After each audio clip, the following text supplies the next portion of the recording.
So the 90s. Okay. Now. But which one? We went to locally. But you guys have a, Oh. we had wedding that weekend. Okay.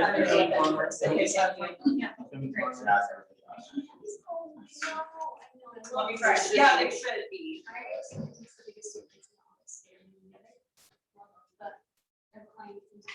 Okay, sweet. Okay. So you're salary.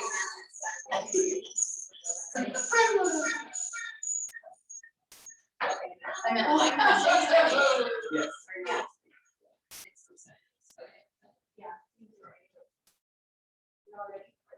Okay. Okay, so there was a camera taking so maybe what I'll do is have him and Sean do that one. And you can do one. I actually just say that you had a sign. Yes. It's okay. All right, he sounds good. Make sure when I drink the meeting, I have.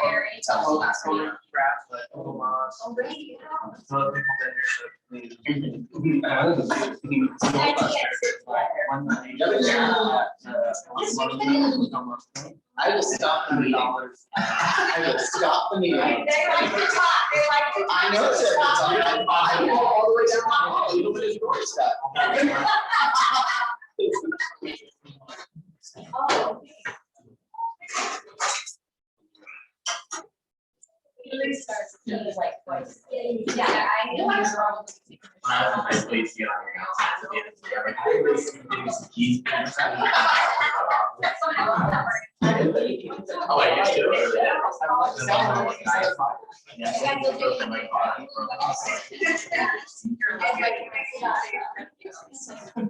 Teacher part of again. Okay. I did it first, so Lee walked by and she was like, does he know it's, man, I think he thinks it's 11. I'm like, No. we extended the caption. I'm just like, I'm just confirming that he's like, yeah, I'll be there in 5 minutes. While we're sitting here, does anyone need to sign up for Without Bingo tomorrow night that hasn't signed up? We got bingo. My Fox wants to. Yay. Also, you can donate without coming too. Did you just say you do that? I would do it. Yes, $50. That's the opposite. Maybe like put it on that saying like, kids who got donate the campus. So like, he's sharing the presentation from his money. Yeah. So now I want to sponsor. That's sponsored. Okay. Oh my gosh. We got on the iPad, and then we plug in this machine. Which So I this- guess is Or how about just, So- that one's fine. That's great. or like, so you should. We should all have work on this. No, I have to go like healthy. But it's gonna be so fun, you guys. The only thing that's not working is the, This will I don't know that it will follow him, but I don't think we'll give out. So like, So- not a huge issue. Yeah, and then all the other moving parts, I think we're good. Keep an eye on them, Mark. This. And just throw it at. Guilty. Do you have a spray bottle? Cause I can just. That's my favorite thing to do. Cats. Cats or boys who won't be quiet. Six. No. I'm after. This is my filter. Hi, how are you? Good, how are you doing? I'm on. Hi, that's fair. Hi, Hannah. Hi. How are you? Oh my gosh, I loved your meeting the other day about like, or you were like, yeah, we're up here. I don't remember, I was dying, I was like, yeah, we do deserve recognition. Good, there we go.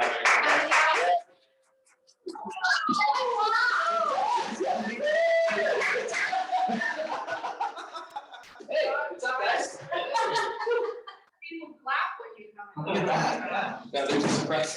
Wow. I think everybody was just still worried. I'm gonna set up the computer so we can make the. Yep, and I'm just gonna make a couple of announcements, so thanks for coming to, privilege, obviously, everyone knows that. share with us. There is a role we're going to pass around. We're going to try and share the video of this and the presentation over email. So just be sure to put your email down so we can get back in touch with you. Yeah, for sure. For shit. Yeah, your mom came by here and said, yeah, she thinks it's at 11. My mom's always being a mom. Correct. I might not need this coffee after that conversation. So. Well, last week she asked me, last Friday.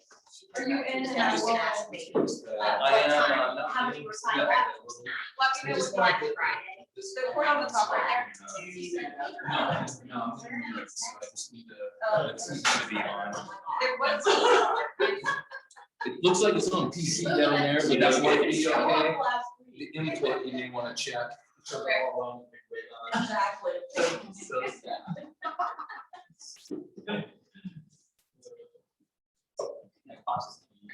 There we go. My house.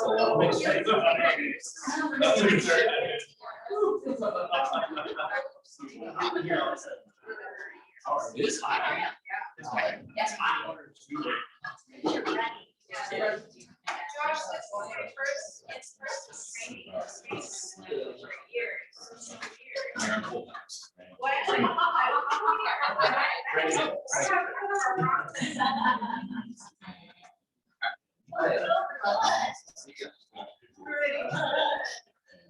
Isn't it fun, Jen? I'm like, wow. Isn't it fun? Yeah. So I'm in. Oh, I'm Okay, excited. you- You have to share, stop waiting. Right?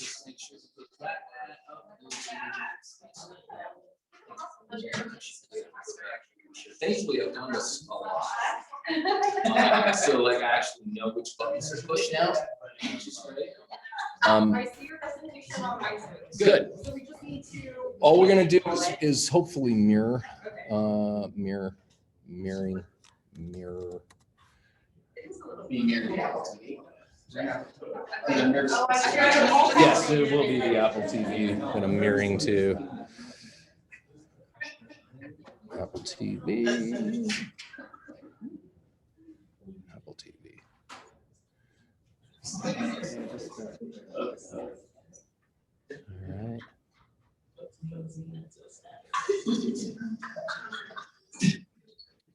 For the. Is it ready for a remote? Yeah.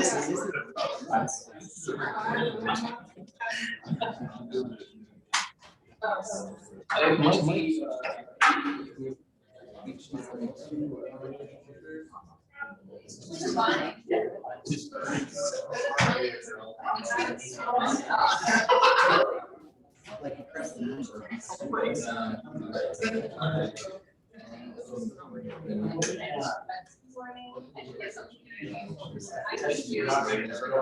Yeah, I'll be Sarah. Yeah, I can tell. That's what I do.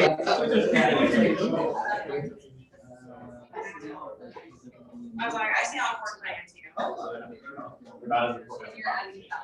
Yeah, I noticed.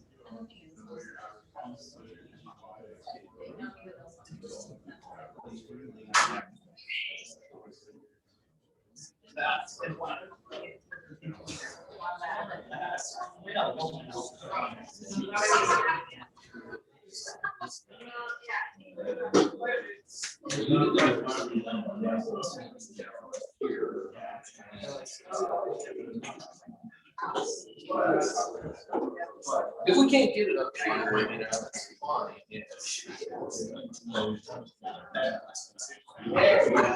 Yeah. Let me see if I need to reset.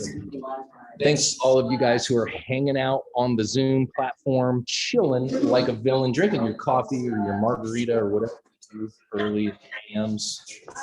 We are tech sporting here, brought to you by the Alan Walker team.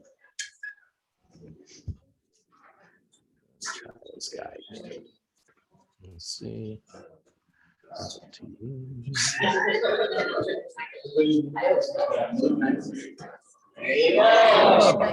Bob Bob is your uncle. Alan is your wealth building man. Boom. Check Check it out, guys. We're We're live. All right, everybody, you got it. Now's the time. I'm just kidding. I'm the guy that didn't have the technology set up. These guys are all in here. Should we Should we talk some wealth building? All right. All right, cool. I'm gonna I'm gonna start with a disclaimer, literally, because you know, this this is is really gonna be like true like legal advice, tax tax advice. advice. This guy, Can I interrupt real quick? Yeah. Can you turn your volume off of your computer? I think it's picking up from your computer and the iPad. oh, Oh, is it? Okay. There's let's see Let me see if I can actually take my microphone off. I'm not a CPA. This is This is just for reference. He doesn't even ruin me here too. Let's see. If you speak, References. you might need to see yourself up there on the Zoom. Put volume down to. The top. Oh, I can. Yeah, see Okay. if that helps. Well, can everybody hear me that's on the Zoom sphere? Great. I can't see. Can they hear me? I'm listening or I'm watching the chat. Okay. So far, it's late. So I'll keep this. Well, so far that's because they're still speaking. They can't complain. Here's what we're gonna talk about, and hopefully we can get through all of this stuff. These literally, like, what I'm bringing to you right now is seriously all of the stuff that I wish I would have known 10 years ago that I had to figure out on my own, because I had a financial advisor who didn't tell me any of this shit. I had a CPA who didn't tell me any of this shit. And so I made it literally a mission. Did you see? I actually have a freaking presentation. Like, I have literally made it a mission to bring this content to my team, to you guys, to, you know, the agent community in general, because it's the stuff that really makes a difference over time. And I want you guys to have the heads up that I didn't have. Some of you guys feel like you'd be playing catch up after this. That's okay, because you're still going to know some stuff that you didn't know before you got here. And that's the whole point of this. So we're going to talk a little bit about subchapter S Corps, LLCs versus sole proprietor. I know most everybody in this room, which means that most of you guys are seasoned agents. Pre-tax, post-tax accounts, we're gonna explain what that stuff. We're gonna talk to you about how to automate. This is really super freaking important. We're gonna talk about the rule of 4%. If you haven't heard about it, you're gonna discover it. It's awesome. The rule of 25, the rule of 72, 3 things, you know, that I learned that I wish I would have known 10 years ago that probably would have caused me to retire about 5 years before I did. We're going to talk about the difference between doing it yourself in terms of your own financial stuff or hiring a financial advisor. I really don't care what you do as long as you're doing a thing. We'll talk a little bit about quarterly tax strategies, real estate investing. And then I'm going to share with you like my list of podcast blogs, which is why I want this thing to go out to you guys that are in this class, because these are all the podcasts that I listen to, books I listen to, blogs that I read, etc. So that's all said and done. I don't know. Stuff. All right, sub S versus a sole proprietor. Are any of you guys right now in the room who are 1099 acting as a sole proprietor still? Like you don't have an LLC set up? Everybody has an LLC set up at the very least? No. Only one who does not. Okay, cool. Well, good. You guys are way ahead of the curve now. For those of you guys who are making probably over $100,000 a year, which is going to be a lot of you guys, I'm going to highly recommend that you elect to file subchapter S status with that LLC if you haven't already. You know, some people just get the LLC and they're like, okay, we're good to go. But it's like, no, you actually will want to take this one step further. If you're making less than 100,000, it's not going to make a big difference. But odds are you guys are in real estate to have a career, and the goal will be to make in excess of 100 and then 200, and you know, let that rank continue moving up. The idea behind that really comes down to self-employment tax. So I'm just demonstrating on this slide that as a sole proprietor, you are paying self-employment tax at 15.3%. That tax rate obviously will fluctuate depending on who the president is. My guess is with the new president's probably not going down. And so just realize, you know, as a sole proprietor with the current number of 15.3%, you're gonna pay $15,300 in self-employment tax. If you elect yourself as a subchapter S corporation, and you make 100,000, here's the cool thing, you can pay yourself, basically, the rule of thumb is you pay yourself half as a salary, and then the other half you're gonna take as a draw, a dividend, or profit. And the cool thing about the draws is they're not subject to self-employment tax. This is huge. The draws, in this case, just on 100,000 is gonna save you guys $7,650. Who wants 7,650? This guy, that's like, think about your commission checks, man. Like that's a full-on commission check of that's an extra house sold in tax savings. So it's very important that you understand that electing subchapter S means that you will be putting yourself on some sort of payroll. Now, a lot of people who are sub S will just pay themselves once a year. They'll go and meet with their accountant at the end of the year before the end of the year, and then they'll pay themselves what their accountant says they should pay themselves and then take a draw as the rest. I don't like that, but you could do that. I mean, it's better to pay yourself monthly, at the very least monthly, because that way you're opening and closing your books as a real business person actually would do. And you can get ahead and you can make good decisions when you're doing things like that. But ultimately, you will be paying yourself a salary, but you also at the same time going to be taking a draw. You know, so here's the deal. It looks like this. If you're $250,000 a year in salary, for instance, or total taken from the business, 125,000 of that is going to be payroll, 125,000 would be a draw or dividend profit share, right? So the paycheck that you would pay yourself would be about $4,500 because you took the taxes out of that. But then your draw is like $10,400. Do the math on just that number alone. There's almost a $6,000 difference because of what you're having to pay in self-employment tax. So I just want you to realize this is a huge thing.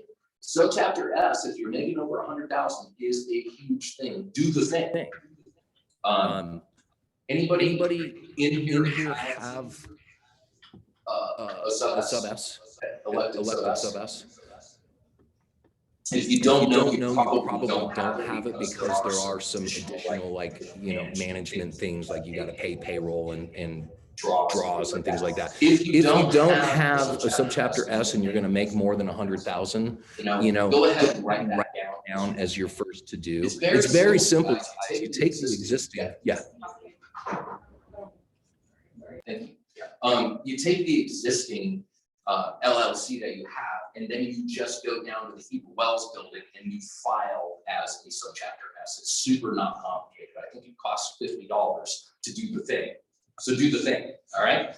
LLC, for clarity purposes, it can be treated for tax purposes as an S corporation, but this is something that's also important if you're going to be getting into this business with a partner. If you have like more than 2 members of an LLC and you didn't elect the subchapter S status, then you're going to be treated like a sole proprietor. So you lose those payroll benefits, right? But So is subchapter sub S, is that the same thing as S corp? yeah, okay, yeah, sorry.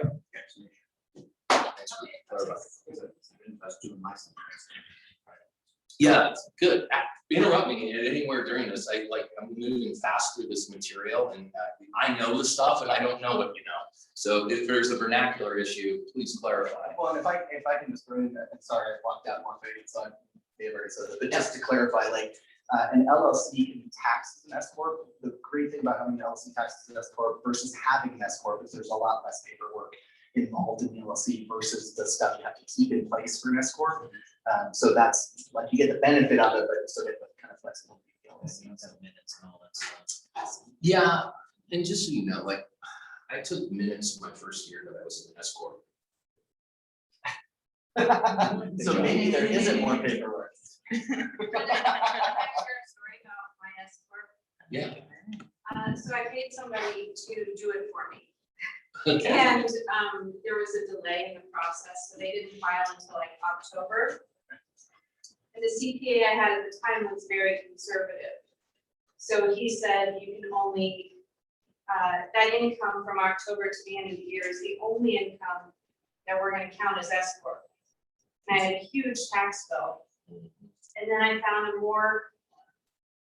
less conservative CPA that saved me a proactive CPA? Yes, The one that plans with you? yes, and it saved me about 10,000 in taxes that year. Yeah, it's huge, right? Yeah, I mean, it this was is no joke, guys. You work now harder than ever for the money that you're bringing in. And so the whole thing on this is about money preservation. This is about retaining as much of that money as possible, right? So this is a really big thing. If you haven't done, it's an easy thing to do, is what I'm saying. It sounds complicated only because you don't know about it, but I'm like, here, if you've got an LLC and it's not, you haven't elected the S corporation status of it, then like I think for $50 you do the thing, and then you can Google like, what else should I know? I should probably have some shares. I put everything in a binder and I lost that binder about 15 years. So, yeah. You have to have an LLC to get an S corp. Yeah, you have to have a corporation to be able to elect into an S corp. There are other types of corporations that you can have. And that's where it's probably best to talk to your CPA about like, which one should I have? I'm just saying for common purposes here, you set up the LLC and then that's a limited liability corporation. And then you elect to file as a S corporation under that LLC. So that's pretty easy to do and that should work for you without having to talk to anybody else, right? But if you want to start talking other things, see Justin afterwards. Justin HR will be available after the meeting today. He loves to answer he loves talking about all the shits. This guy knows a lot about this stuff, so. He'll even come to your cubicle and talk about it, so. Yeah, well, dude, That he thinks you should know, and you're like, wait, what? you know what I love about Justin is he is passionate about this stuff. Passionate, like he is dug in hardcore and deep. And so the guy knows a lot of things. I've talked to Justin multiple times on this kind of stuff, and I learned things from Justin. So he is a good guy to talk to. Now let's talk about pre-tax accounts. First of all, do you kind of know what a pre-tax account is?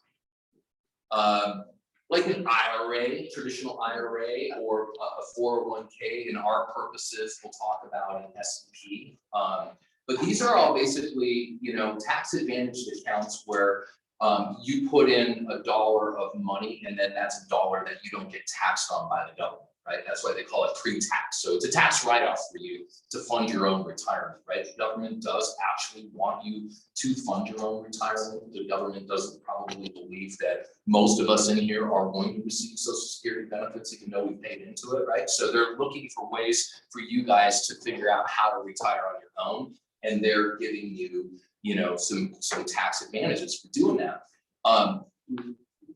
This notion of $1 saved is $1 earned is complete hogwash. All right. The idea is that I would say the majority of you guys are probably at least at the 30% tax bracket. So you have to earn $1.30 to keep $1. You have to earn $13,000 to keep 10. You have to earn $130,000 to keep 100. You see what I'm saying? And so the nice thing about having this pre-tax advantage is that you guys are able to put money, and we'll talk more in detail about this, but you guys are able to put more money into these accounts, without having to pay a tax penalty on it, which is going to cause that money to grow over time. So let's talk a little bit about my favorite, which is a simplified employee pension, AKA a SEP. In a nutshell, a SEP is a traditional IRA that your company funds for you. So whatever your business entity is called, writes a check and deposits that money into let's call it a Vanguard, retirement account, IRA account, right? An S&P is an IRA, but it's one that's funded by the employee, your employer, which is your company, right? They're just putting that money in on your behalf. It's the same thing as you putting it in, obviously, but that's a big deal because you put it in pre-tax. It grows tax-free, and then you don't pay tax on it until you pull it out. I've got a lot of thoughts on all of that, but I've got a lot of material to get into, so I want to make sure we get through this because then we can talk some nuances afterwards because I know Justin's going to hit me with at least 15, 20 different things. So I'm ready for you, buddy. Bring it on. So upsides. Here's a big upside for this.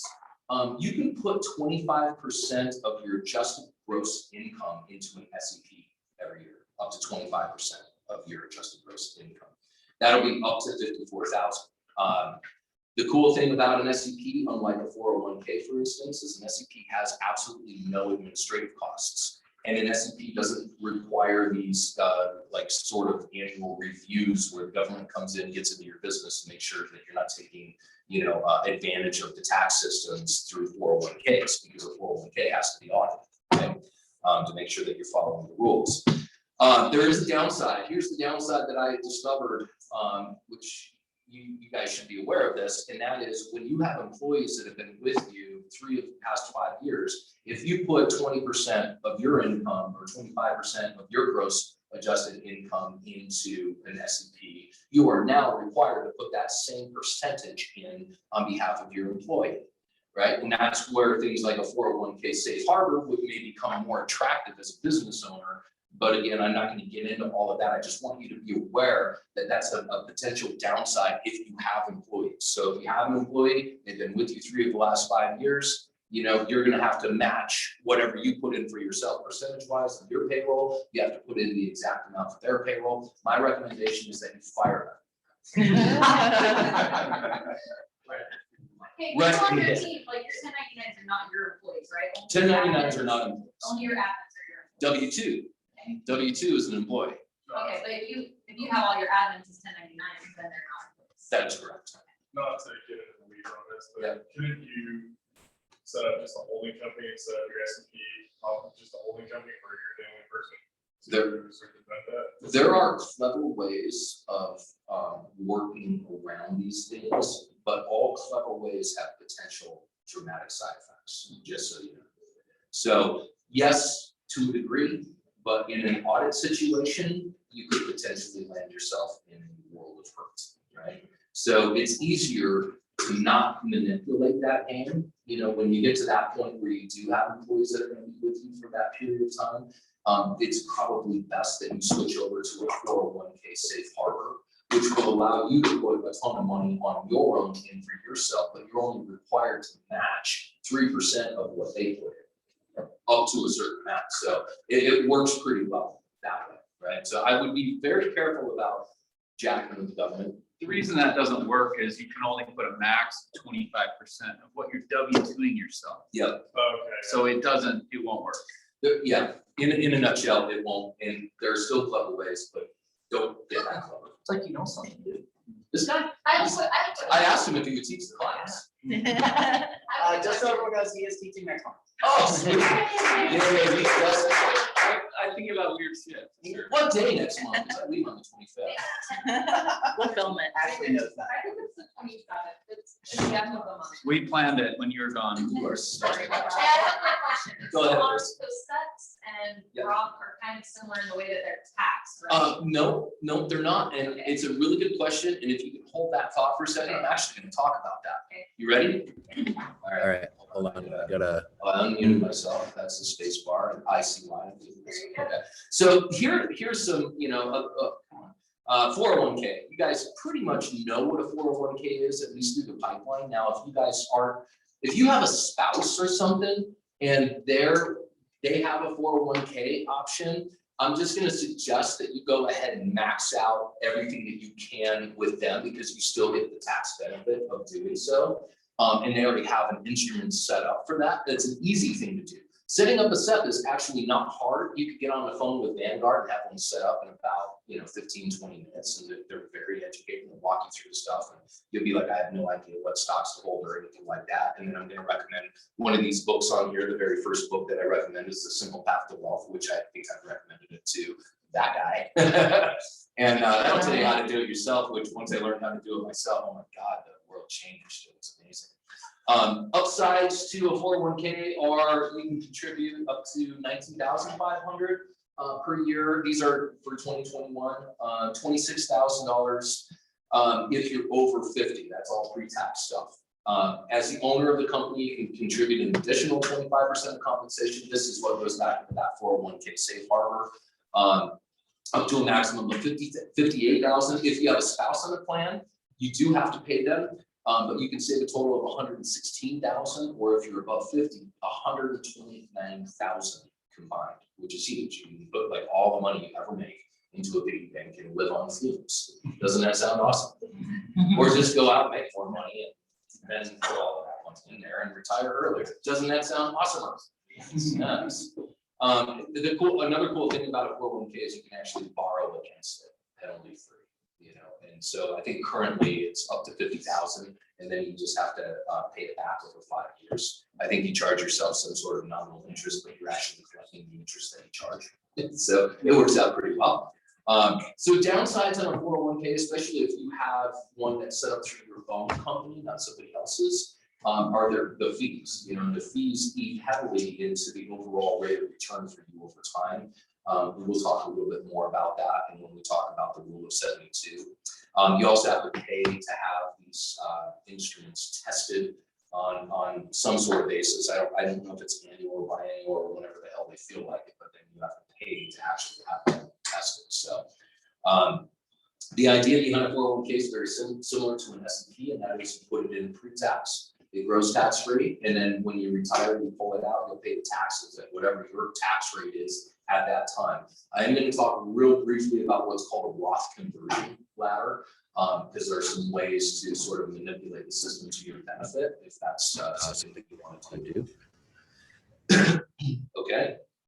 How about, let's see, what's the title of this guy? Traditional IRA. So an IRA is just a method of saving money for retirement that is not an employee-sponsored 401k or S&P plan. Many of those people who are self-employed or those who work for small businesses may choose this form of retirement planning. Now, again, a traditional IRA is not an SEP. Remember, the SEP is coming from your LLC. That's a check that is cut from your LLC, right? And that immediately adjusts reduces your adjusted gross income.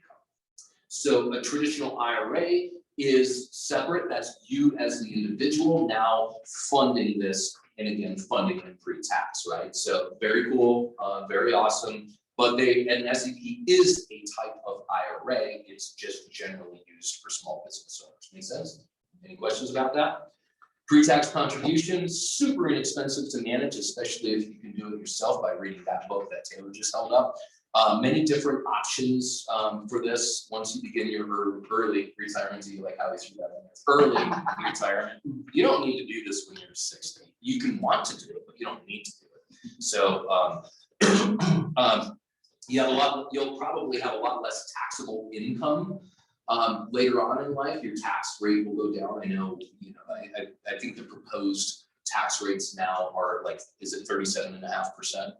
Up to 39. Up to 39. Do you know that right after World War II that the high tax bracket was 85%? Right? Yeah.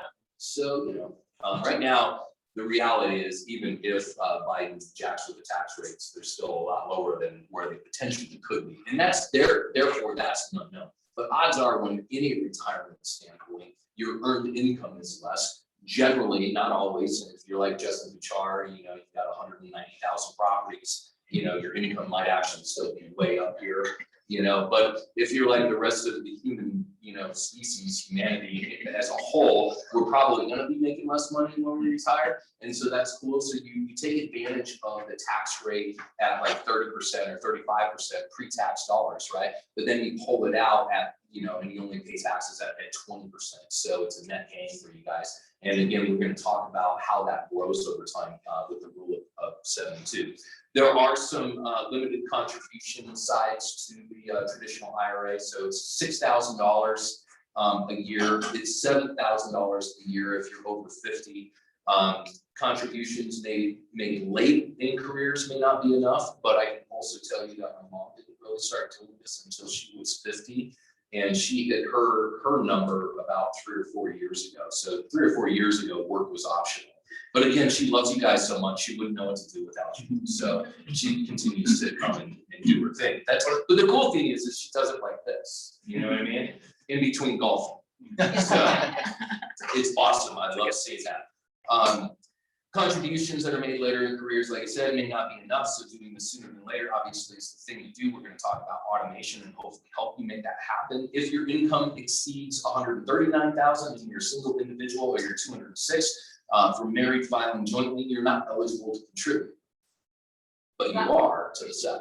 Okay, that I was gonna say, that I. Yeah, you are to a SEP. And just like a SEP, which is a type of IRA, you can later on actually convert your IRA into a Roth IRA with using what's called a Roth conversion ladder. So basically, well, let me talk about the IRA first. Sorry, I didn't mute because I have to. Let's not screw it up. Let's see, I think that's what we just talked about. Oh, see, I just unmuted myself. There we go. That's the spirit. I think this is the, oh yeah, so HSAs and Roth IRAs. So everything we just talked about was kind of like a pre-tax. The Roth IRA is a post-tax account. That means a dollar saved is no longer a dollar earned. So you don't get that write-off when you add to a Roth IRA, which is why I prefer a SEP, because I can put more money in there, which then grows more over time. But the Roth IRAs are also useful in the sense that when you get to the finish line, your money grows tax-free, but now you get to pull that money out tax-free. So it really is, it's still a very cool instrument to use. It's not my favorite. It has some, income, restrictions that are on it. First of all, you can put in like a traditional IRA, you can put in 6,000 as an individual, you put 7,000 in if you're over 50, which I'm gonna be over 50 soon, so that means I can bump up my contribution rate. Oh, Bob's your uncle. I don't feel 50, but my wife started rounding up to 50 for me a couple of years ago. If your income exceeds on a Roth IRA, if it exceeds 140,000 as a single or 206 for a household or a married filing jointly, then you are no longer able to contribute to the Roth IRA. One of my favorite things overall, and I probably talked to some of you guys separately on this stuff, is the health savings account. Does anybody in here besides me have an HSA? So of course, Justin, that's good to see. So we do have a handful of folks that are in here that have the HSA. HSAs are like the pinnacle of investing, right? Because what you do is you take your, it's generally only used for a higher deductible insurance plan. But in November, if you want to right now, if you want to have an HSA after we talk about this, there's a lot of great podcasts that you can listen that'll educate you on this stuff, much more than I'm just introducing you to these concepts. But what you could do is write down to put a reminder in your calendar the first week of November to get health insurance that you can then have an HSA attached to. So go ahead and write that down. Oh, I have one, but I don't even understand the process, so. We'll I'm talk. like, I just know that I have to put so much money in it. You don't have to, but we'll talk about it in a little bit. I just want everybody to write that down because I don't want you to forget. The way that insurance works now is basically you gotta buy in November. So you Right, can't, there's an extension now.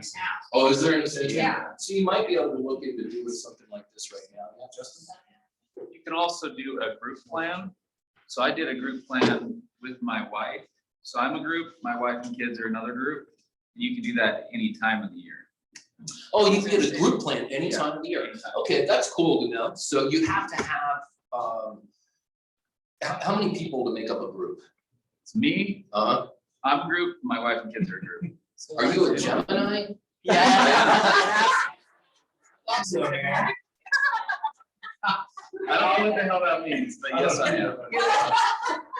Yeah, I mean, you all, I don't know anything about that, you can look into it, otherwise just put a reminder in your calendar in November when you do, when open enrollment begins, that you get a freaking insurance plan that has an HSA. Yes, it's gonna have a higher deductible, and so if you have, heavy insurance needs that are ongoing, maybe the HSA isn't right for you, but for a lot of you guys, especially those who are younger, the odds of you guys being in the hospital for anything other than making babies, are pretty small, right? Yeah, they're pretty small odds. And so it's really, really a great plan because you get to put that money into a health savings account. So you're still paying a monthly premium. And yes, it does give you coverage. You still have insurance coverage. You just, over the year, you'd have to come out of pocket with a little bit more money. I put in some of the some of the data on there for you guys, which is why we're gonna send this out later, because I don't wanna try to go through all the numbers and have to try to remember them. But you will pay a little bit more over the year if you're at the doctor a bunch. You know, otherwise, you basically are able to put into a health savings account that is attached to your insurance. This year, it's $7,100 for a family. It's for an individual, it's $3,550. But you're putting that in and you get a tax write-off for that, right? So that's another, I made $1.30, I kept $1.30. Instead of I made $1.30 and I only kept $1. That's huge, you guys. Now, in the HSA, like my HSA account, I can pick the funds that I want my money to grow in, because I just choose index funds, right? And let the money sit in the index funds, and my money's just like multiplying, right? Because now it's growing tax-free. Now I can use it at any point in time for any medical related costs, including a bottle of aspirin, right? LASIK surgery, I did that, I don't know, 15 years ago, when the HSA came out. My LASIK was a tax write-off. You know what I'm saying? Like, how cool is that? So you can use it for any medical related cost. You do have to keep your receipts. I just, you know, always take a picture of my receipt and then just add it to my Google Drive under medical receipts, whatever, 2020, 2021, 2019, 18, 17, you know, so on and so forth, right? And then just label what it is. Like, here's how much it is, here's the date, and that's what it's, boom, and then it just sits in my drive. Now, you don't need to use if you don't need to use your money for health savings, don't. Wait until that shit just keeps growing and growing and growing. And then when you're lucky enough to get to the oldest, you know, dirt, you can start using that money to recoup costs. By the way, all of those receipts that you had saved over the course of 10, 15, 20, 25 years, you can now start reimbursing yourself for those too. Do you see what I'm saying? There is no time horizon on your requirement to cash in on a saved medical receipt. You see what I'm saying? So now it's money that you put in pre-tax, gross tax-free, you get to pull it out tax-free at any time that you want. You just have to have a good system, you know, for just retaining all your receipts, which I mean, my wife take a photo of a receipt, send it to me, and I just upload it into the drive. I take a picture of my own medical oriented receipts, put it into the drive, right? But if I have the money and I don't need to use the HSA for it, I still get the benefit of insurance copays, right? But if I don't need to use that, I just let that money continue to grow, and every year I put more in there, it just continues to grow and grow and grow. Now, at some point, it's not like I want my HSA to be $1 million, because I don't think that I'll need $1 million for health costs. If I do, oh my God, it's gonna be a massive struggle for this guy, right? A long, drawn out, crashing, sliding on the base, you know, like the worst possible scenario. I want to go quick, you know, I don't want to, like, I just want to go fast, you know, I don't want that drawn out shit. So, yeah, there's I a got a question. question from the chat. Okay. Rena is asking, she says that she has an HSA on its own outside of her insurance plan, and if that's any less helpful for tax purposes. Well, if she's saying, so just to preface, I'm not an HSA expert, but what I'm understanding is you had an HSA at one point attached to your insurance, but now you have insurance that is not attached to an HSA. That's okay, the HSA still belongs to you.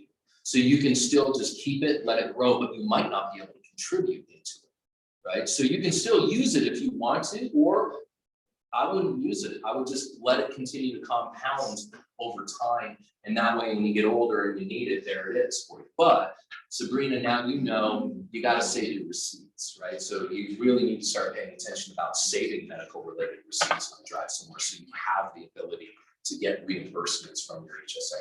And I think on the HSA, if you pay, like you get the receipts. Yeah. Any deductible you pay or co-pay, that's considered the same thing. You can just keep the Absolutely. receipt of that. It doesn't matter on Yeah. what it is. Yep, so hopefully you guys heard Alan, he's got a mic in front of him. You can also use it later on to pay for your Medicare expenses, right? So it's highly useful up to a degree. You just don't want to put millions of dollars in it, because that's just more than you're going to need. But if I were you guys, I would be funding, you know, those of you who are under probably 40 or 50 years old, somewhere in that ballpark, I would try to fund up to about 80,000. Those of you guys who are younger than that, maybe up to 60,000, because then over time it's just going to grow, and you just don't want it to get so big it's not useful anymore, right? So you're just basically prepaying future health expenses and you're using the government's tax advantages today when you're at a shitty tax rate because you guys are all making tons of money, like Mr. Fox. I have a quick question. Yeah. So now when I have medical expense, that's what's confused me. Mhm. So do I have to pay? No, you half don't of have that? to. Okay. Is there any benefit of like, because what I thought I had to do was put money in and take money out. I'm like, I don't. No, you don't have to take the money out. So the way that I do it on that is I literally just pay the bill. I take a picture of the bill unless it's an online thing, then I save it that way.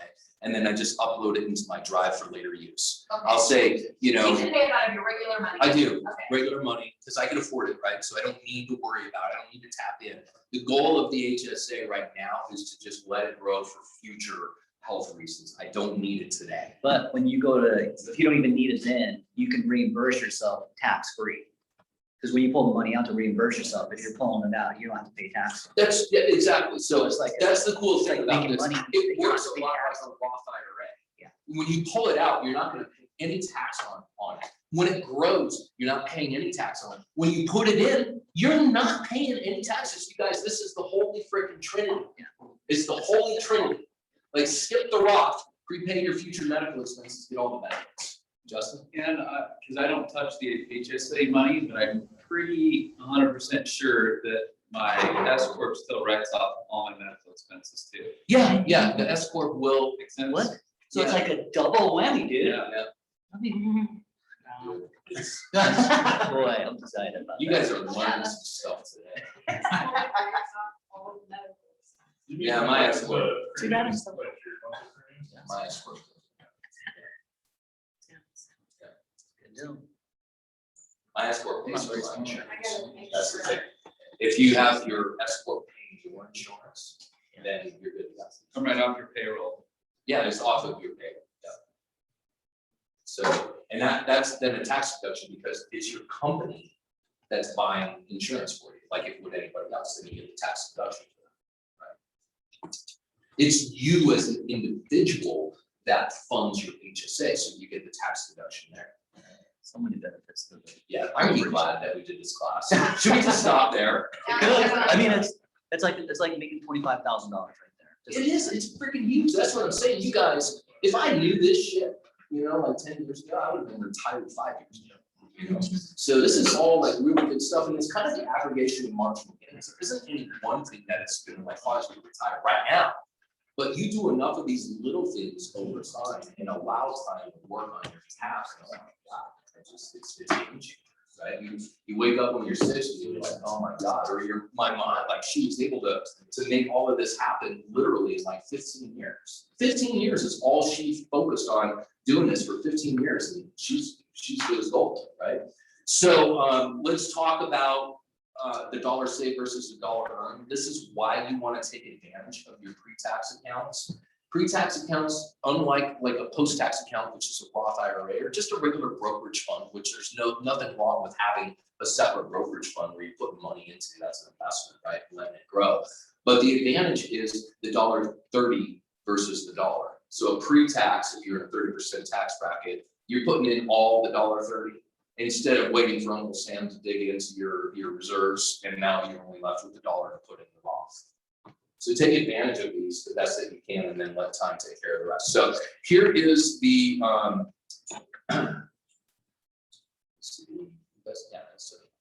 oh, if you want to see, this is another reason why I'll send this out to you. There's a really good blog post that the mad scientist wrote on the difference between like a traditional IRA versus a Roth IRA, so a pre-tax versus a post-tax.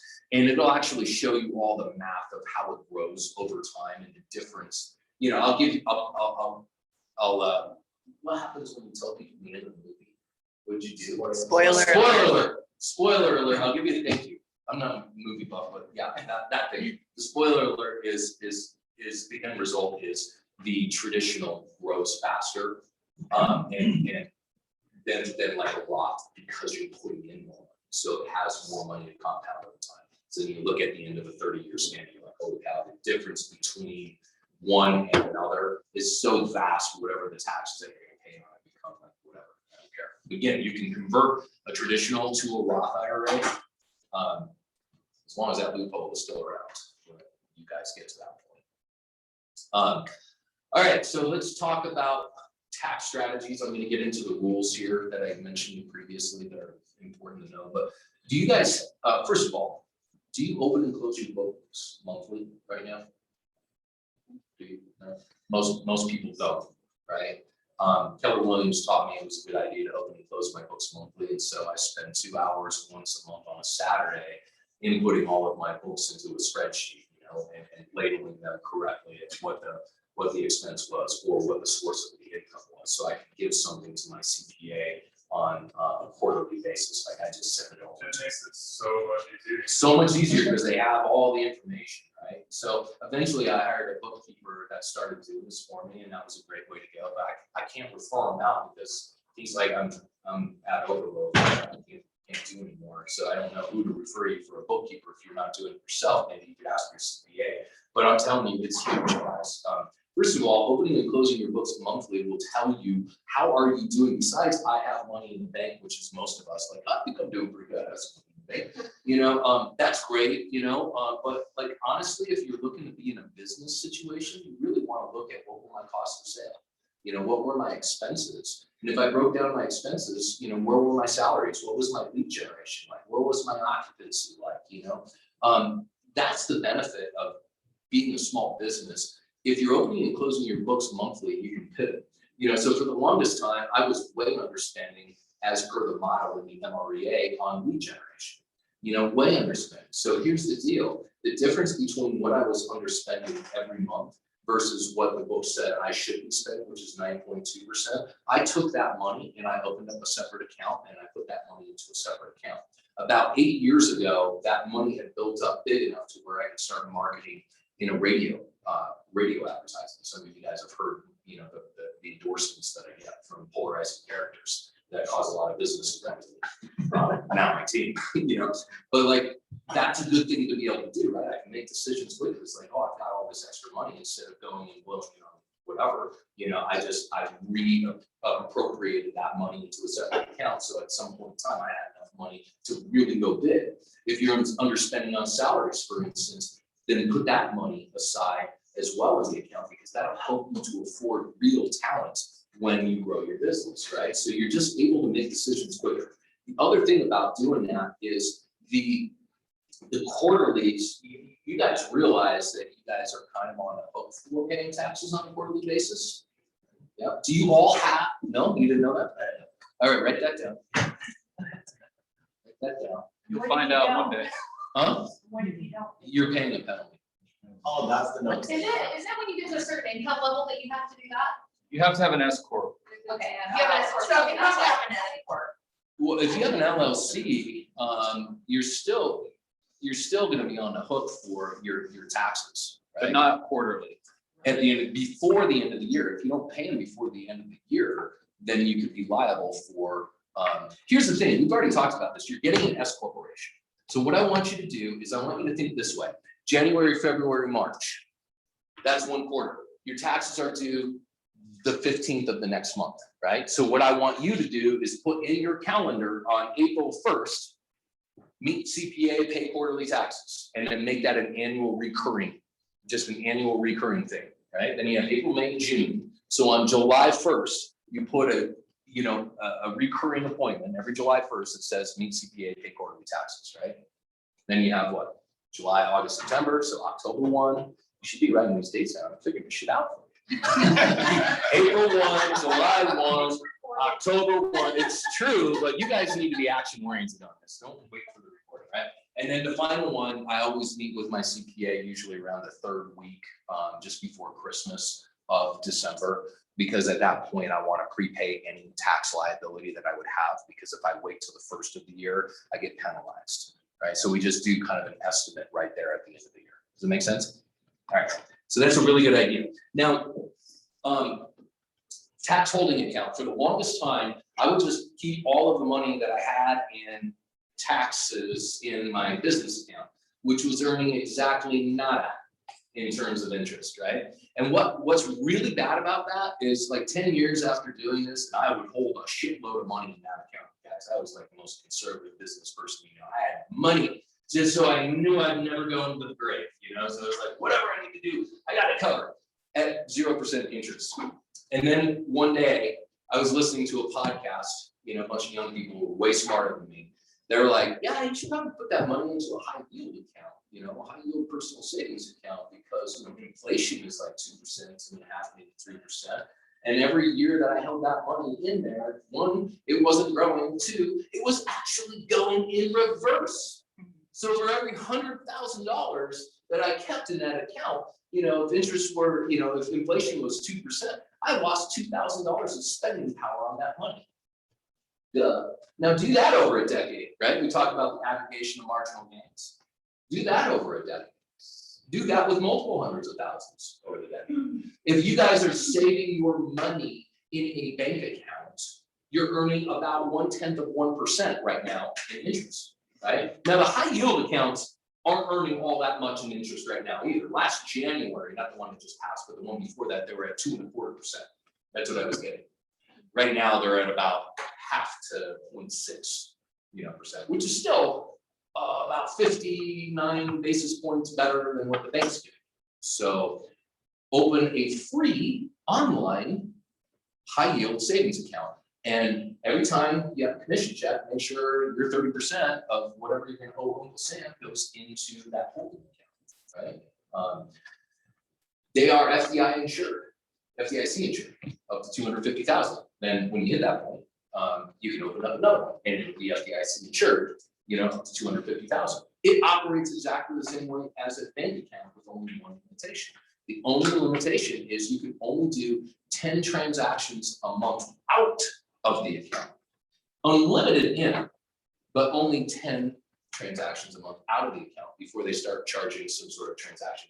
So maybe it's $5, maybe it's $10. Either way, it's just a holding account. I mean, odds are you're only going to touch it once a quarter when you're paying your quarterly taxes. Otherwise, it's a holding account. Use it for your personal savings account. Don't leave your money in Wells Fargo or Chase or Zions or Mountain America. That's just stupid. Don't do that. Put that money, that bulk of money, your emergency account, whatever it is, put it into a high yield. So at least it's hedging against inflation somewhat. High yield accounts that I'd recommend, actually the Ally Bank account is probably the best one. And for reasons that are well beyond just the fact that they have a nice high yield account. They're a super easy to use online bank. They offer a lot of other options, including automation, which I'm going to get to here in just a minute, but they'll automate automatically for you, which is like, oh my God, that's so cool. Every dollar I put in is going to where it needs to go. I don't have to think about it. If I take my brain out of the equation when it comes to my future, I do a lot better. When I think about my future and think about every commission check, I'm not going to do very well, right? I'm just telling you, I didn't do very well. I had to figure it all out the hard way. So American Express is one, Ally Bank, Marcus by Goldman Sachs, CIT, Barclays, Discover Savings. You can probably go to NerdWallet and find the top rated ones. These are all going to be in the top, of NerdWallet. They have for many years now. But I would just recommend that you have one because they're free to set up and they take about 10 minutes. It's 10 minutes of your freaking time to set it up, right? And it's free. Hey. Okay. I thought kind of Dude, these are golden. These are like golden nuggets. No, hey, now I have a question. Yeah. The way that I have it set up is the office, I have it so that the office takes 30% of my savings and the rest goes into my checking. Yeah. They could probably just do that same thing into the high yield. Well, remember, high yield account is just another bank account. It just has another number. It's just a different routing and account number than the one we have. It's no different than what you're doing right now, except that now it's being moved into a high yield. And congratulations for automating. That's super smart, right? So you don't ever have the worry of the IRS saying, guess what you owe, or your CPA screwing it up for you. I mean, worst case scenario, you guys, you end up with extra money in that account, which then goes into funding your S&P. That doesn't suck. That's exactly what happened with me, by the way, is early on, I would meet quarterly with my accountant. I automated, which we're going to talk about in a minute. So I put money, 30% of my money into a separate account, right? And then every quarter I'd meet with my CPA and I would take that money and put it into a CD. So, and I would create a CD ladder, a 3-month, 6-month, 9-month, 12-month ladder. So then when it came time to take my taxes, I had earned money on the money I was gonna have to pay. But here was the good news, because the money already disappeared, I usually had enough money to cover the tax bill anyway. So when the CDs matured, guess what? I had a whole lot of freaking money that I could then just put into the S&P, right? And save taxes with it. And I had already saved it because I automated and took my brain out of the equation. So let's talk about the rule of 72. So first of all, I don't know if you guys knew this or not, but Warren Buffett's 99.7% of that dude's money came after his 52nd birthday. Is that insane? Right? Almost all of it, because of the rule of 72, right? He did start investing. His first investment was made when he was 11 years old, so, but here's how that works. It's the compounding interest equation, the rule of 72. Basically, it just says that if you look at the stock market, right, and its average appreciation since 1975 was, just over 9%. That's just the average, appreciation of the stock market. If you took that money, actually, let's just go down to 9%, because it divides evenly into 72. For 9%, if I took 72 divided by 9, that's how many years it will take for my money to double, right? The figures that you're looking at on this slide are from a different slide that don't fit into this. So ignore this for a moment. This is the doubling rule. And so here's the deal. If I put $100,000 in and it grew at that rate, what's going to happen in 8 years? I'm going to have 200,000. What's going to happen in 16 years? I'm going to have 400,000. What's going to happen in 32 years? I'm skipping a bunch on there. I'm skipping a bunch on there. You're going to be $1 million. You see, that's the whole point of doing this and doing it now, is to allow your money to be able to grow over time. So this particular slide down below that is clipped from a different talk that I do. And so this is not accurate for you guys. It's the doubling. 100,000 doubles. If it's growing at 9%, it's going to double in 8 years. Double again in 8 more years. Double again in 8 more years. Double again in 8 more years. Do you see how it is that Warren Buffett made most of his money after his 52nd birthday? Because the only thing he did was kept putting money into the market, and then he let the market take care of the rest. Now the market's been growing a lot faster than the 9% over the last, 4 years, 5 years or so. And so doubling has certainly, happened a lot quicker, which is great. It's extraordinary for me to look at. I just want to high five my 15 years ago self for doing this shit, because when I look at what's in those tax advantaged accounts right now, I'm just like, you are kidding. Like, I can't even believe it. I'm making more money just off of my making money in the stock market than I am doing anything in real estate. So the whole point is do it and do it soon. If you have kids, get them doing it early. If they put in $200 a month starting at age 23 using the compound, by the time that this compound rule, the rule of 72, by the time they're 59 and a half, they'll have $1.2 million. That's $200 a month. That's it. So this is this time, right? The aggregation of marginal gains. They don't, need to put a ton of money in there. But if you allow time to do its work for you, then that's where the miracles happen. So, and then when the market goes down, you just keep doing the same thing, because what goes down must come up. When the market goes down, maybe you're going to be smart and you're just going to buy it because it's on sale. So when I have rules for myself, because I'm really nervous about the stock market and my daily buy. I mean, I love real estate, right? Because real estate, I can touch it, I can get dividends today on the thing, I eat rent payments, it's never really gone to zero as far as I know. I just love real estate. It's like my preferred investment thing. So stocks make me nervous, but smart people said I should do the thing, so I did the thing. And because I wanted to get the tax write-off, it made a whole lot of sense, to do the thing. So do the thing and start sooner than later. And don't worry if you feel like you're late to the game. I just gave you a good example. Lee, 15 years, done. 15 years. That's all she did. She was deep in debt at 50. and got herself out of debt, and at 50 years old, basically, just started doing the thing. And not huge things, because this is the aggregation of marginal gains over time. All right, rule of 4. Anybody know the 4% safe rate of withdrawal rule? Okay, so essentially, what it states is, in your account, if you had $1 million, you could safely withdraw $40,000 a year. That's 4% of $1 million, $40,000 a year. Every year you can adjust for inflation and you won't run out of money. Now, how much money do you want to have in retirement? How much income would you want to have in retirement?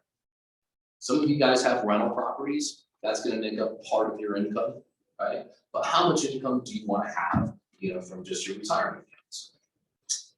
If it's $80,000 a year, how much money do you have sitting in that retirement account to be able to safely withdraw $80,000 a year without worrying about losing your principal balance on it? 2 million, right? So if you wanted $100,000 a year, where are you at? 2.5 million. So that's why, especially you young folks in here, you're right, both of you guys are right in my line. You barely 19-year-old or whatever. You need to start paying car insurance also. Yeah. Exactly. Keep on the first reason too. Still doesn't pay a cell phone bill. Take this information and take action on this. Because then you can just ignore all of the ups and downs in the market, don't worry, all of the events, don't worry, just ignore it all, and just know that you're gonna wake up at 60 and you will be a millionaire, I guarantee you, and those of you guys who are starting in your 30s, just, up in the amount that you're putting in there, it's great. If you're starting in your 40s, up the amount that you're putting in there. And by the way, don't put it in there once a year. Like, don't wait, to take advantage of your SEP at the end of the year. Don't do that. Put a bunch of money in earlier in the year. Because here's the thing, how much has the stock market gone up in the last 3 months? Enough. So you guys would have missed all of that if you didn't put at least some of the money in, right? So you want to be putting money in that monthly, weekly is okay too, right? But again, you can automate these things to have money directed into those. We'll talk a little bit more about that in a minute. So the 4% rule, again, is how much money do I need just in the market to be able to retain, get an income where I don't have to worry about messing with my principal balance. The number is 4%. 4%. It works 97% of the time using what's called the Trinity study. If you guys want to go back and read something that'll numb your brain. So for 100,000 a year, you want 2.5? 2.5. Yep. Yeah, 2.5. Justin. Another way to say it is just 25x your salary right now. Wait a second. Wait a second. We like. What did you just say? 25x. What?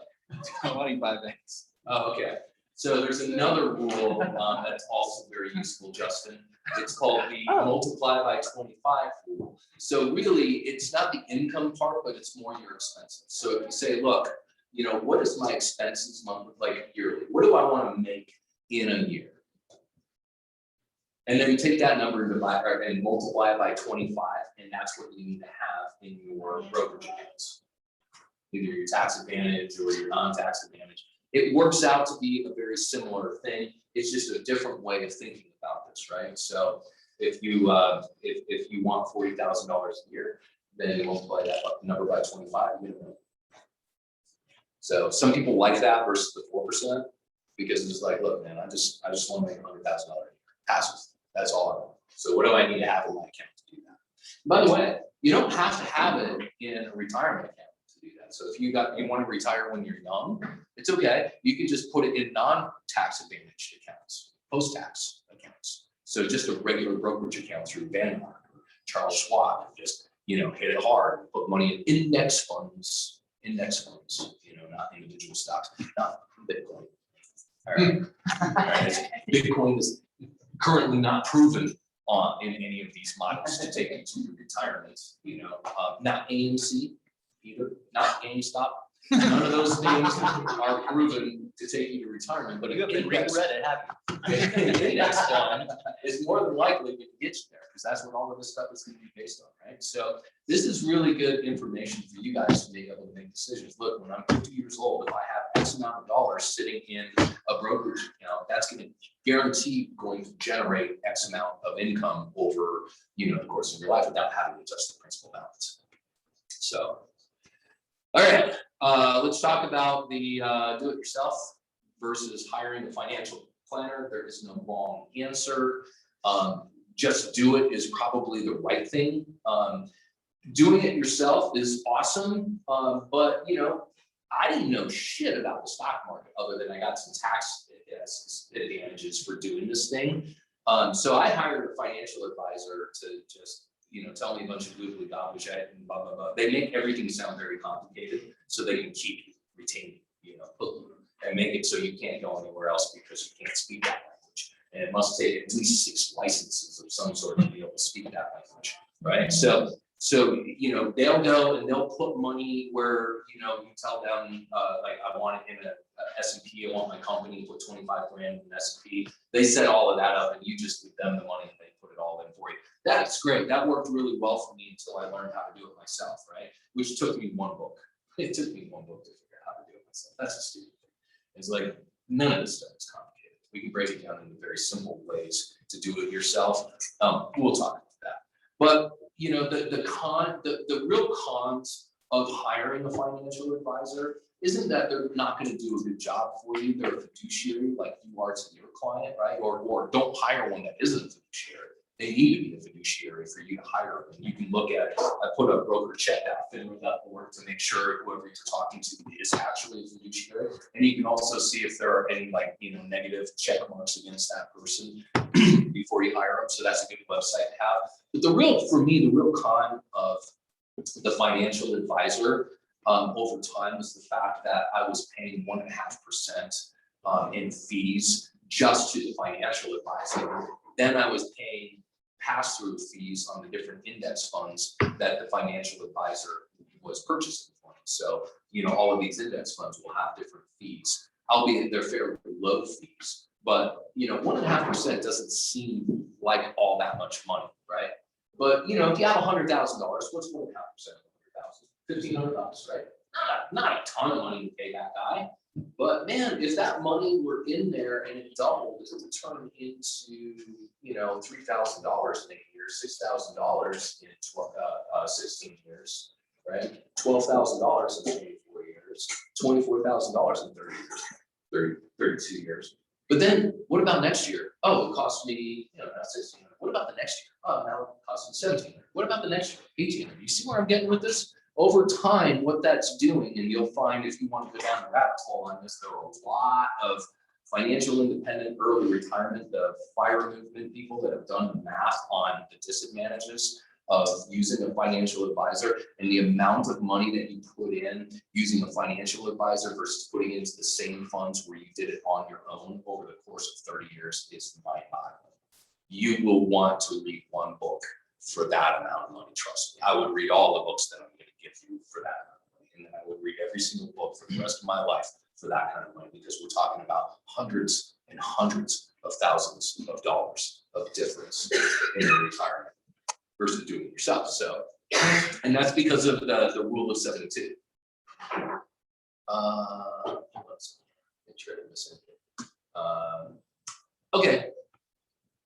I want to watch an automation video. Are you guys cool with that? It's a 12-minute video. I don't know how long this class is supposed to last, and so if you have to walk out, by all means walk out. Otherwise, I'm going to play this thing for those of you guys who want to stick around. I love this because this is a game changer. Remember, I told you take your brain out of it. Now, the one thing I don't know, Tech Walker, is like if the sound will show up. Yeah, I'm not sure since we don't have sound. I'm not sure. We'll find out. Well, maybe. We'll send out the link to this video.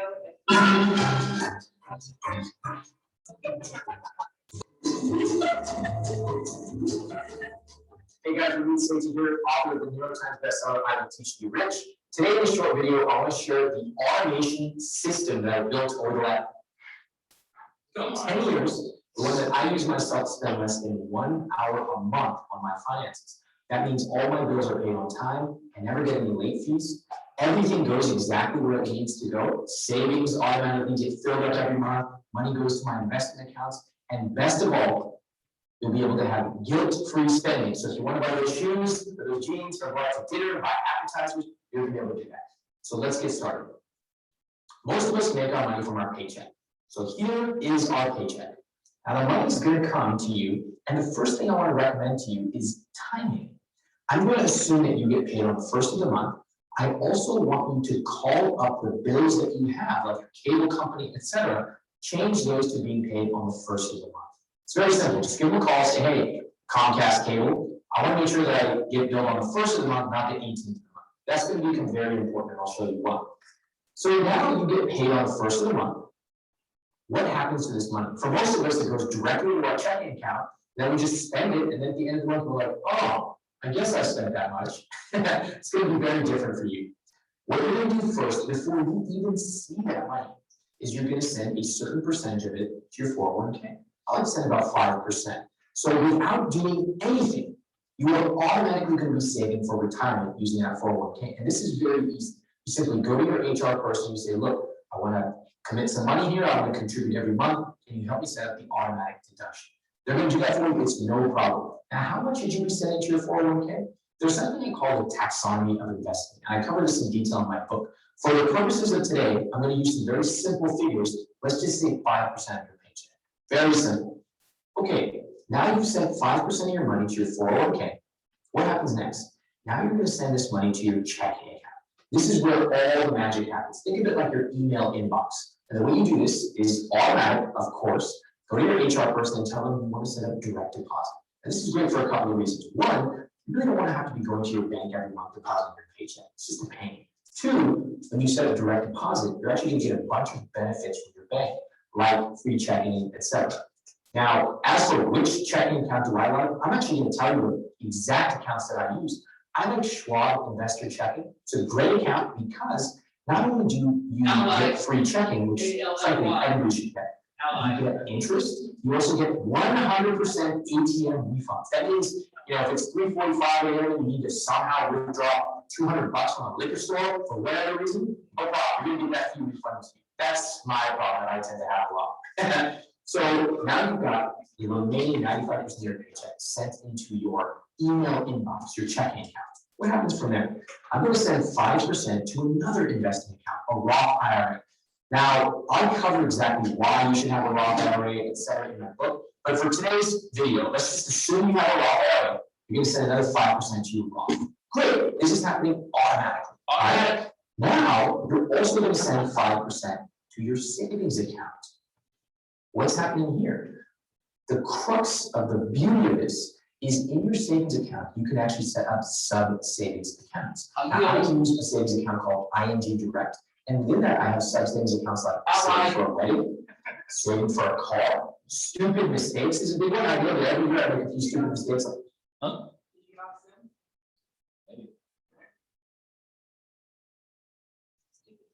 This guy, he can't even stay with me. I think that's an error. Yeah, let's see office Good, facial expression supplement. That's true. No. If you did, I can just tell them, is this at the end, because I can just. It's close. Yeah, I'll just skip it. Yeah, tell us what we. Put the link in. Yeah, the link's there. I mean, you saw me click on it. What's it called? How to. Oh, is it in the presentation? Yeah. See if I can get back onto the Zoom for our friends. Yeah, sorry. Yeah, let them know we're trying to bring this back, but also it appears to me that the Keller Williams internet has begun to fail. So, Fortunately, you know more about investing than IT stuff like that. Definitely not an IT guy, but yeah. So let me see if this guy has it's okay. For those of you guys who are still here, let me just kind of finish talking about Ally really quick, and I can go over to this microphone here and just talk into this thing for a minute, and that'll help for those people who are at home and the recording that we send out. Automation really is the thing that's going to change your game. Because what it's going to do is it's going to take the brain out of your decision making. So you pre-plan for your retirement and your future kind of up front, and then you let automation just go ahead and take care of it for you. So back in the day, I actually did this a manual version of this. There are so many better ways to do it now, Ally. But literally, when I would go and deposit my commission checks, I would put 30% into a tax account, right? That was just held for paying taxes. I would put 30% into my household operating account. I would put 20% into an account for retirement, right? And I would put 20% into an account for investment. The investment was separate than retirement. That was the thing that was allowing me to buy houses and things like that, right? But every single time I went into the bank to deposit checks, I would then separate it into the 4 accounts. Well, now Ally will actually allow you to do that all online. So I would seriously recommend, if you haven't looked into it, and I'm not getting paid by Ally, guys, I'm just telling you, they're the only ones that I know of that actually have this system set up to automate. And you can use it as a checking account, as a debit account, like Ally, like you could carry a debit card with you and use any ATM, and they actually refund your any ATM fees. Or you could still keep your regular checking account with whoever your local bank is that you guys use, but use Ally to then fund the, your 30% that would go into your household account. Just use Ally to just automatically send it over there. Now, here's the cool thing. If you guys get a Vanguard account set up, which I highly recommend that you do, we're going to talk about the book to read. It's called Simple Path to Wealth. Taylor took it and read it, and he has taken action on it. Most everybody that's on my team, including my 21-year-old Emma, is got her Vanguard account set up for retirement. So if she can do it, I know you can do it, right? I mean, hell, I'm not smart and I did it, and it took me like 15 years to read one book and go, oh, so I can do that myself and save a bunch of money. So I did it myself, and that's the whole thing. But you can now have the Ally account automatically go and make a contribution into your Vanguard account. And then you can tell your Vanguard account once a month or once a week or once every other week, whatever frequency you want, to deposit money into whatever fund you tell Vanguard you want to deposit it.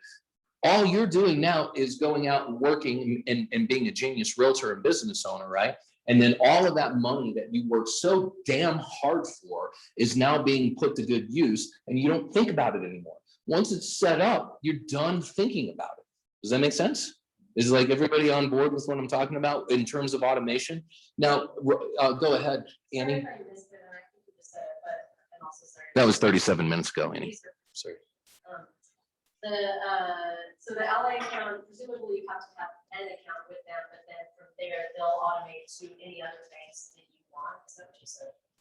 Yes, they'll automate to anything that you want, including any of their accounts that they have. So high yield account, you definitely want to automate, emergency savings into a high yield with them. You'd want to automate your tax account, like what you're going to have to pay your taxes into a high yield with those guys. And they do all of this stuff for free. And then you can just do it all online. And it's so easy. And just so you know, the money is available the moment that you make the transfer, right? So it's not like you have to wait 7 days or something for money to be available. So if I wanted money at my local Zions bank, I would get on my Ally account and I say, I need this amount of money into my Zions bank. And then sometime that day, that money shows up in my Zions bank, right? Then I can go and withdraw it and head over to the Nevada state line and go to the medical marijuana shop and pay cash.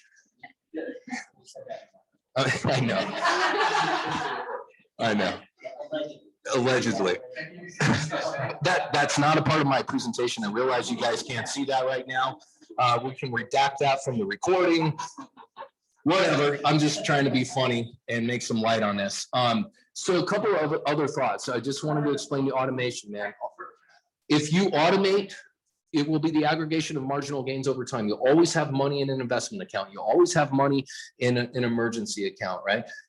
Everything that you're going to want in life will come if you just allow enough time to go to work for you, right? The aggregation of marginal gains over time. Trust me, this works well. I gave you a great example of those of you guys who are over 50. Lee did this in 15 years at 50 years old. So I know that this is something that can be done. And by the way, she had to go through the Great Recession during that part too. right? So don't worry about what the market does. Now, here's a couple of just afterthoughts. Again, for those of you guys who can't see it because I'm officially offline, I got kicked out. Wealth protection. So once you've kind of created this stuff, the idea is you need to have some sort of estate planning done, create a personal will. I just went to an estate planner and just said, here's all the stuff, what do I do? And the estate planner said, here's what you need to do, right? And so I did all of the things that the estate planner said I needed to do. My wife was like, what are you trying to do, give away all our money? I'm like, no, if something happens to me, I just made your life easy. Something happens to both of us, we just dictated what's going to happen with our assets, our wealth, right? Get insurance. If everything that you have is not currently paid for, then get some life insurance and then have your company pay for it. Because I forget the name of the type of life insurance, but you're like the kingpin of your company. You're the head person of your company. What is it? Key man, that's it. So your company can actually pay for life insurance. So I would get the life insurance and keep life insurance until all your stuff's paid for, because that way, if something happened to you, your spouse has enough money to be able to pay off, whatever you guys owe in terms of debt. Bumped it up to 10 million and she and I can talk. We'll send out Guido. Incorporate your businesses. We talked about that, and then set up trusts. Huge deal. Now, systematize your wealth creation, right? So automate your for every dollar you bring in, 30 cents goes to tax account, 30 cents goes to your household operating account, 20 cents goes to investment account, 20 cents goes to your retirement account. If you can mess with these numbers, however you need to mess with them based upon what your income levels are, the lower the income, obviously, the lower the number going to some of the ancillary accounts. However, the higher the income, don't up your lifestyle so damn much. Put that money away so you guys can retire earlier rather than later. Talked about creating the LLC. I would recommend, if you haven't done it, do it. But more than anything, get yourself the subchapter S status. So you guys have a real corporation. I've already shown you how much money you can save in that. It's huge. Now do that year after year after year after year after year. And those are no longer aggregation of marginal gains. Those are like huge gains. Max out your SEP. If you guys don't have an SEP and you're married and somebody has a 401k, then max out their 401k, because that's still pre-tax. And a lot of times you'll get some matching benefits from that. Max out your HSA. Now you guys know about the HSA. You put in your calendar the reminder in November, and open enrollment starts to make sure that you select a plan that you can have an HSA account with. Remember, they're higher deductibles. So if you see the doctor a lot, maybe that's not right for you, but otherwise it's very right for you. Set up a high yield holdings account. Again, I have a bunch of high yield savings accounts, a bunch, but Ally is the only one that does all of this automation stuff and reimburses all of your ATM fees. So that's why I'm kind of promoting them, because they're clever enough to have figured out a lot of the things that I'm trying to teach in here and how to do that and make it easy for you guys. Asset classes, just so you understand, when you start thinking about the future of my retirement and where your money's going to be, you have a handful of different asset classes. My favorite happens to be your business. What a great asset class, because it generates the best rate of return of anything else that you guys currently have. In addition to that, it is something that can be sellable in the future. You can actually make a lot of money selling a business, right? Cash is an asset class. Real estate, my second favorite asset class, because it's one that you can get dividends, on it before you hit retirement and not be punished for it. It pays a higher dividend rate than most stocks that pay dividends on. So it's a really good thing. And by the way, you can borrow other people's money to buy it and then put other people in there to pay back the other people's money that you borrowed. Then you get to do, things like segregation or, accelerated depreciation, i.e. you get a lot of tax benefits for owning real estate. So, oh my God, you guys are in real estate, own some real estate. And then buy one and then own some more and then do it again and do it again. By the way, I bought houses in 2005, 2006, 2007. What happened in 2008? I bought another house. What happened in 2009? I bought another one. How about 2010? Another, and 11, and 12, and 13, and 14. I just kept buying houses. Why? Because I had a long-term plan for those houses. They were going to provide my retirement income for me, right? Early retirement income. I'm not saying wait until I'm 60 and start tapping into my tax advantage accounts. I'm talking about retiring when I am still able to walk. And that's real estate. So buy it and keep buying it. And don't worry about what the market is. Just keep buying it. All right. What goes up must come down, but what goes down never stays there. Look at your sister cities surrounding you. Austin, Texas, is that cheaper than us? No. What about Denver? Cheaper than us? No. Okay. Well, look at those as a good example of what's going to happen with ours. We're the fastest growing state in the nation. We have the lowest unemployment currently in the nation at 2.9%. It's not going to stop anytime soon. And don't worry, even if it goes down, your vision is long-term. In 10 years, I'm going to still own that same damn house. So what do I care, what the purchase price was? I only care what my return is going to be over time, right? I only care about the purchase price when I'm going to sell it. And my goal is not to ever sell it. Then, of course, the stock market is an asset class. And then separate from the stock market, you have the bond market, which is an asset class. Now, I talked a little bit about you guys opening and closing your books for your business monthly, but here's one that you can do for free for your household stuff. There are two, and they're both free. One is mint.com. Mint is what I use. And there's another one called Personal Capital. They're both basically the same thing, which you connect your accounts to it, your credit cards to it, and all of your assets to it, and it keeps track of what you spend and categorizes it for you, but it also, it keeps track of how your assets are growing. So basically you have a net sheet, net worth sheet, by using these guys. I remember about 4 years ago, as I was kind of preparing for the early exit of my real estate career, asking my wife and trying to build a spreadsheet. I'm like, okay, so what do we spend a month on electrical? I don't know, about $75. Okay. All right. What do we spend on groceries? I don't know, about 500, maybe 1,000. I don't know. Okay, well, what about gas? Wow, I don't know. And I was like, okay, we don't know shit. I'm like, I run my business like a business, but I'm realizing I don't run my household like a business. And so when I discovered that these things were free, I was like, okay, fine. So I spent just a handful of hours getting it set up and putting all of my assets in there. It tracks your houses, it tracks your brokerage accounts, it tracks, what's coming into or out of your, it tracks your income, it tracks all of your expenses. Everything is tracked here for you. So I recommend that you start using it. And then after a year of using it, you'll be able to look back and say, well, yeah, I spend $100,000 a year. And if I don't want to change my lifestyle, I just need to figure out how to, put $2.5 million into a brokerage account that'll pay those expenses for the rest of my life, right? Because now you actually know what the hell you're spending your money on. And it was funny because when I first started doing this, my wife was like, what are you trying to micromanage shit? And I was like, yeah, I can see how you're thinking that way, but no, I really just want to know what we spend. So I need to know how much money I need to make without changing anything. That's it. I want to know how much passive income I need to make without changing my lifestyle. And so these, Mint and Personal Capital will both do the same thing for you. And the good news is they are free. So I highly recommend it. Okay.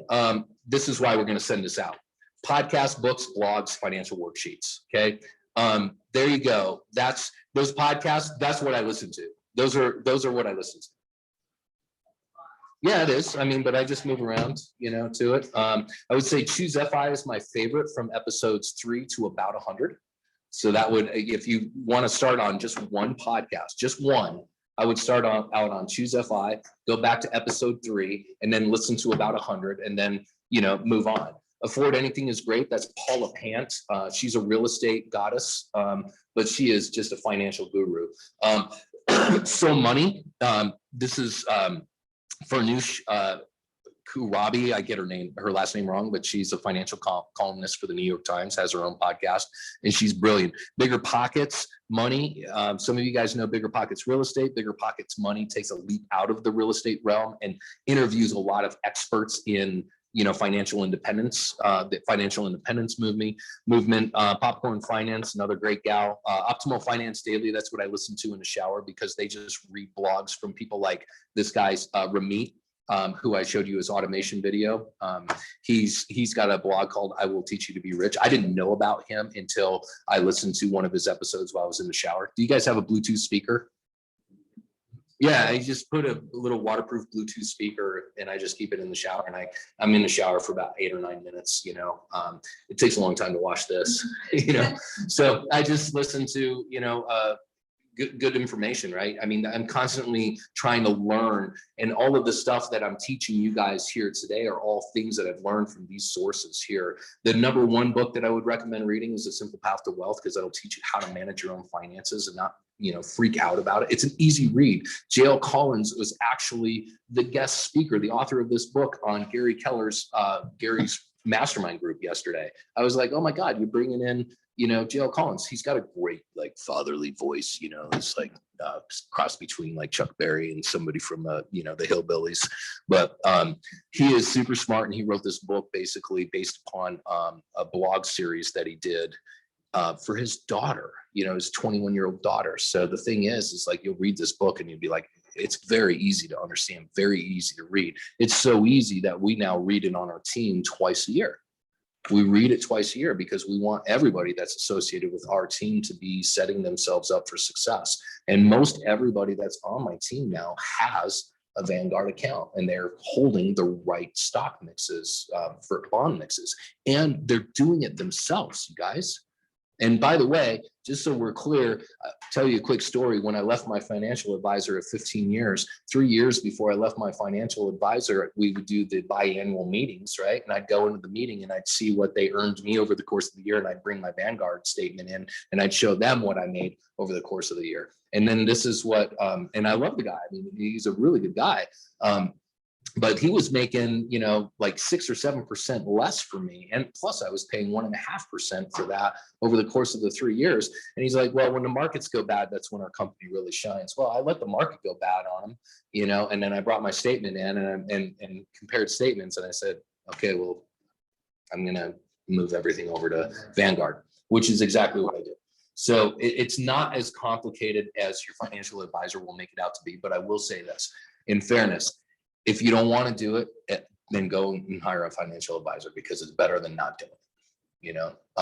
So I'll send this out to you. I want to also just let you know kind of my mindset, you know, on finances is every Saturday, I'll read 10 pages of a financial book. I read one blog, I listen to one podcast, and I spend 1 hour working on my financial worksheet.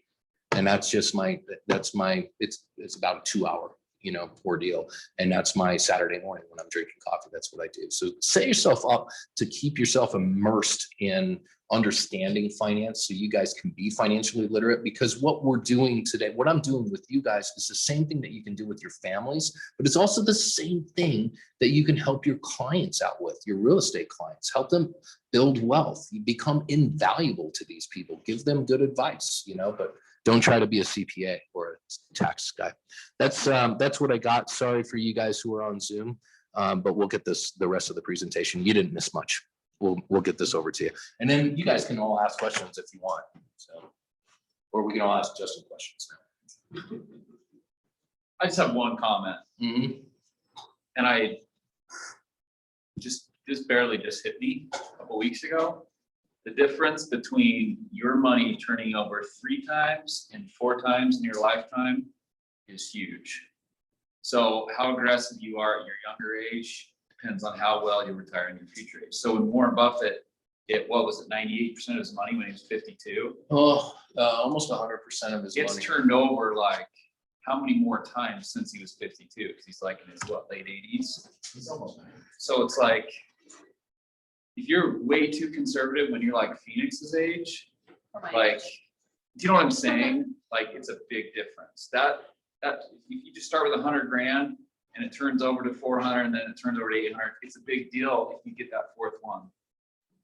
Yeah, and that's what I'm starting to see is just like getting even into the 3rd double. It's amazing, like how much bigger it's just like, oh my God, it gets so much bigger. Like I said to you know earlier, the income that I'm making just off of the growth or the appreciation of the assets that I have in my equities, my stock and bond account, is way more money than I'm making off of real estate. It's way more money than I'm making off my rental properties, you know? It's huge. And that's just because I started doing it early on, you know, and I set up rules for myself because everybody's like, oh, I don't want to buy the market right now. It's at the top of the market. I feel the same way. I'm sketchy about the stock market, you guys. I mean, I was around during the crash. I did buy a bunch when it was 6,200, by the way. The Dow was 6,200. I bought a ton of the stock at that point. Boy, that was good. But I set up rules for myself now. So I have cash in, you know, reserve accounts, right, that are hedging against inflation using those high yield accounts. But then I'll when the stock market drops 5%, the rule is I put in X amount of dollars. When it drops 10%, I put in X, 15% X, 20% X, right? So I set up all of these rules, right? I'm automating this stuff. I want to take my head out of the equation because the more I think about it, the less I'm going to do it. So what happened in March of last year? It's like your fires. Did the stock market go down a little? 30%. So my rules all deployed in a 2-week period. All my rules deployed. How panicked was I? I was panicked, man. I didn't have any rules for beyond 25%. Thank God, because I would have put all my money in there. But what happened? It came exploding back, right? That decision alone to put that money in like I did when I did made a gigantic difference in my overall wealth. I mean, big. Right? And all I did was just follow some simple rules. So my rules are still in place. We hit a 5%, I'm going to do it again. 10%, I'm doing it again. Is that going to happen? Yeah, it's going to happen. How many times is it going to happen? It's going to happen a lot. The thing of it is really, you guys should just be dollar cost averaging, meaning you should have automation set up to be funding these accounts that you set up weekly, bi-monthly, or monthly. But don't wait until the end of the year to put money in. If you can help it, put your money in as quickly as you can. Okay. Since we don't get paid from the bi-weekly, because I tried to automate my accounts through different, I don't go to Ally, but now I'm everything's quick. But they will only automate it like, you know, bi-weekly or something like that. But I don't get paid bi-weekly, so how does Ally do that? Like, is it just like when it comes in, they separate it? Or is it bi-weekly? Okay, that's cool. Yeah. There's a lot better than So maybe look into that as the solution. Perfect. Okay. Annie? I had kind of two, so I was on this deal and then I had to meet somebody and so apologies if I missed it, but I asked in the chat if the HSA, if you can fund like elective things with that. So Yeah. you were. I wrote off my my LASIK with that. Yeah, that's a great example. So like if you were saying you don't want too much to be in there, so if you start building up to the point where it seems like a little excessive, at some certain age, you can go and get a procedure done. Yeah, you could, you know, A procedure. maybe I could finally get that the ravishing, you know, skills beat I've always wanted. Yes, you know, there's a lot of room for that. Okay, and then the other question I had is in the presentation you have, did you go over any sort of like pension plans, like cash balance plans or anything like that? We did not talk pension specifically. We talked about SEP. Did you miss that? No, I saw the stat, Okay. yeah, and this year, for 2020, I did the 401k. Yeah. Company match to my, which is all money, because it's just me, so Yeah. it's like this. Yeah. But my financial guy also suggested a cash balance plan as additional retirement savings for the year. Unfortunately, my CPA screwed up and filed my business side and didn't tell me I had to deal with it. So you're gonna give those taxes to somebody else? So she cost me about $20,000, but otherwise, that was something that he had suggested and I had never heard of it, and I don't really think she had either, so. Yeah. I can't tell you anything about that. I don't know anything about that. It doesn't sound good. Why would I want to have cash held? Oh, and annuities are very expensive. Very, very expensive. And so if you've maxed out your SEP, you've maxed out your HSA, right? Or in your case, your 401k. So you've maxed out your HSA and your 401k, and you still have more money than Dodd, then go ahead and buy an annuity, right? And then that annuity, with an annuity, it's very expensive, so I'm not a fan of it. I'd rather just put the money in the market and call it great, right? There are some advantages of an annuity, but the primary advantage of the annuity is that you can't be, if you're sued, they can't go after money that's held in an insurance like annuity, right? You can use it at any time. You can borrow against it at any time, but you have to have your bucket filled up before you can borrow against it. So if you say, I'm gonna have $100,000 annuity, then you have to put in, you can't put in $100,000 in 1 year. You have to put in, there are certain rules that you have to follow, like 20,000 over 5 years. Well, what if in 4 years you stopped funding it? What happened to that annuity? You screwed it up and you paid all the fees on it. So It's funny, he never called it an annuity, I think he used the word pension. yeah, but I think that's why I'm saying they're kind of, it sounds like they're kind of interchangeable, you know, I think it's just the vernacular he's using versus somebody else. You could ask him, is that like an annuity? So maybe it was a blessing in disguise that she sort of. Yeah, it's steer clear.